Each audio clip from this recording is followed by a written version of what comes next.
You have to look at the date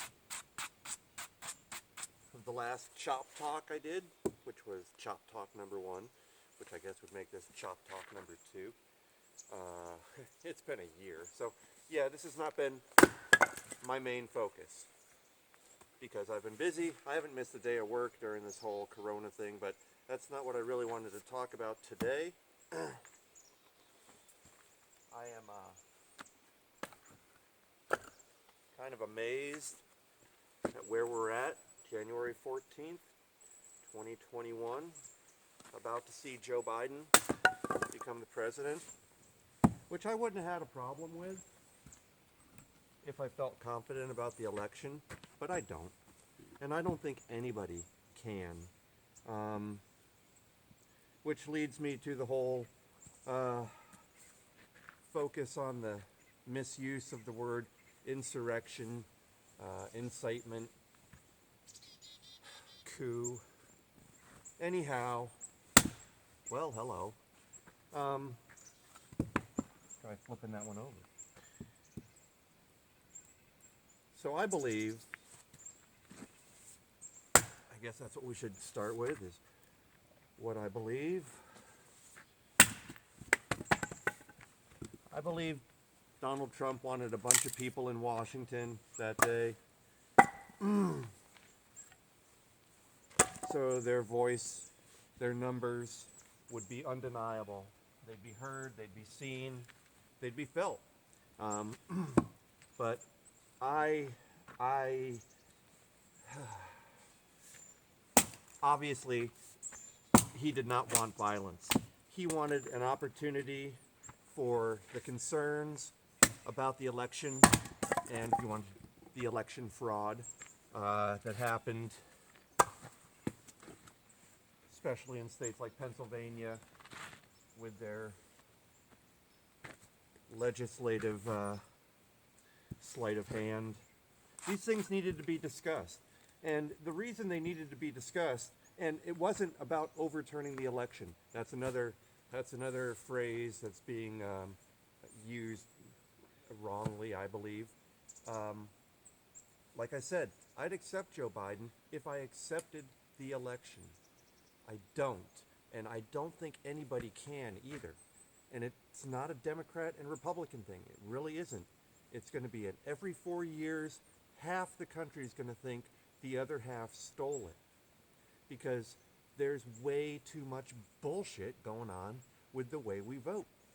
We are America. We can all agree that we should have the best and easiest to follow elections in the world. And we don't. Not even close.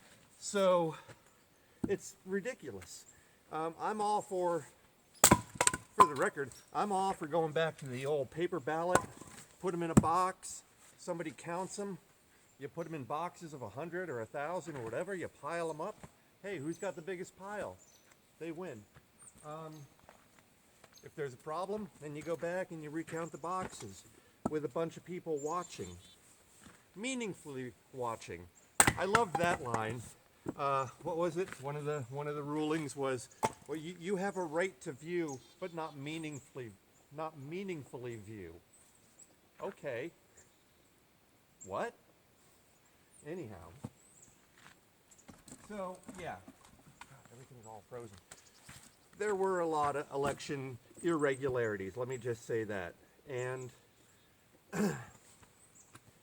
I am gonna once again, no. It wasn't about overturning it. It was about reviewing it and addressing the issues so that they don't come up in the future. If it happened to be that they found enough incorrect votes, improper votes, what have you, and that did overturn the election, so be it. But one day, we are going to have to address the way we hold our elections. And now that we have this super Democratic majority, and yeah, I used to be a Democrat, 2-time Obama voter.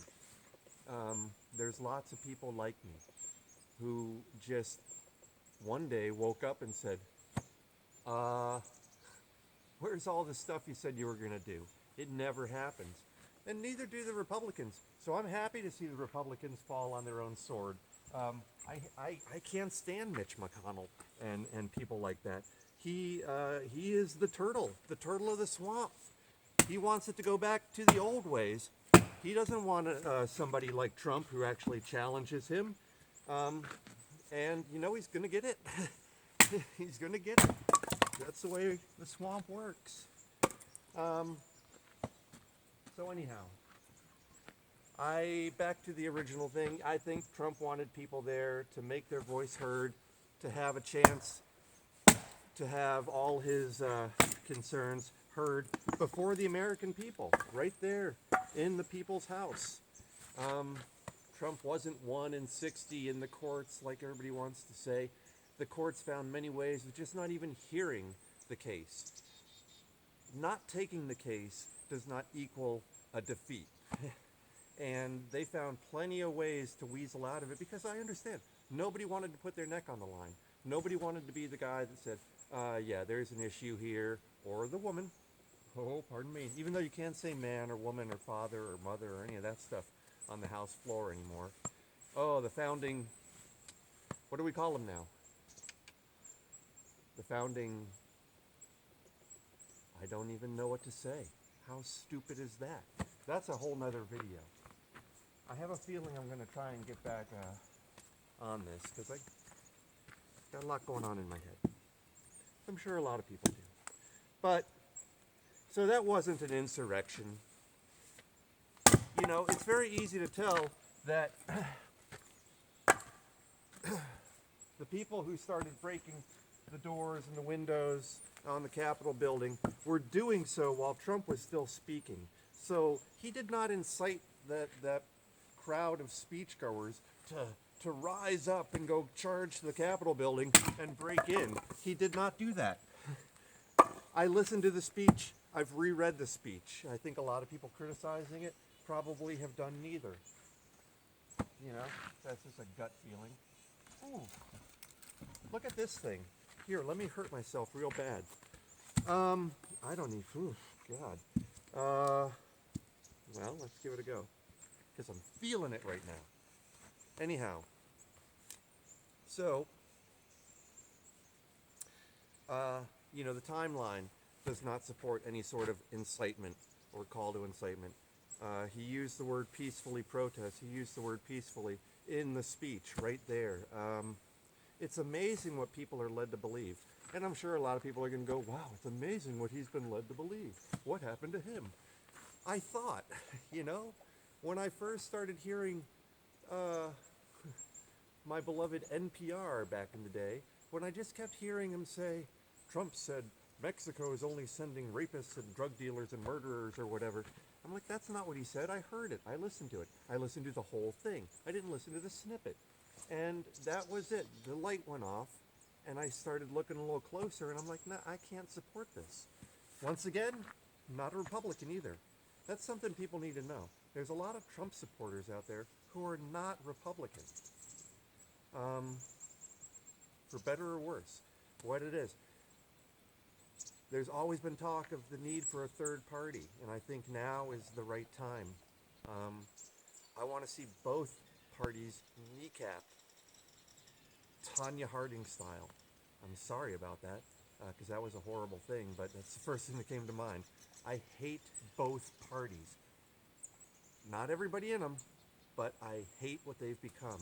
And they've become one party. It's not government by the people, for the people anymore. That's obvious. I don't understand why more people don't see that. But violence? No. That's ridiculous. So the people who started that were not the Trump supporters. And the people who unleashed that ridiculous mob mentality, because that's all it takes. There's a great Jerry Garcia interview where he's like, I look for the one guy in the crowd, the first person to pick up a bottle or a rock. That's the main asshole. And you look for the main asshole. Well, the first people who did that, they were the assholes. And then people just, boom. I mean, look at it. It's the velvet rope revolution. They're walking through they're not even kicking the fucking standards over. They're not picking them up and bashing the statues that are all around the rotunda that they're walking through, going, hey, hey, hey, look at this. It was an event. It was not an insurrection. People who did bad things there, people who had any sort of weapons or firearms or explosives or anything, those people should be prosecuted to the fullest extent of the law. Everybody agrees on that. The vast majority of people there were on a stroll from Futurama. I don't know. They were not there to riot, insurrect, or cause any sort of violence. That's obvious by the way they walked through. And then when they were asked to leave, they left. Much unlike things that happened all across the country all summer long that I won't mention. Ooh, I just did. But you know, those were peaceful. They told me. Anyhow. All right. So now I'm ready for this thing. Okay, that wasn't so bad. Ew. Little rotted. So, I didn't even know if I made a point, but a lot of feelings. Let's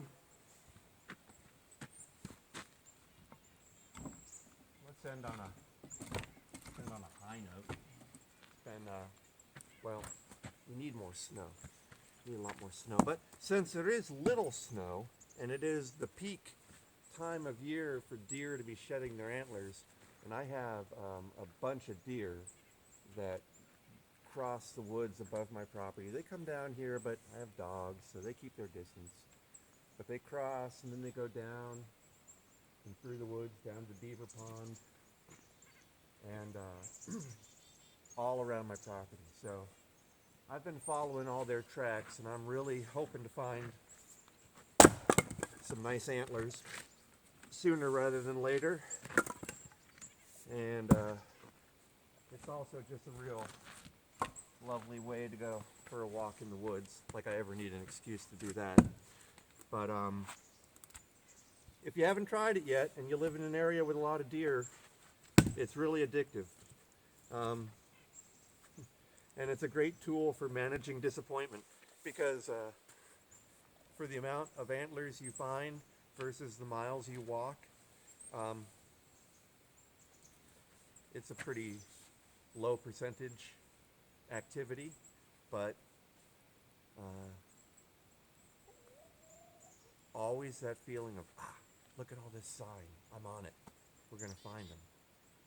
And then anticipation, I don't know. Anticipation is kind of a wonderful feeling. Can't really explain it. Maybe that's another video. Old Carly Simon, boom, giving away my age. Adios.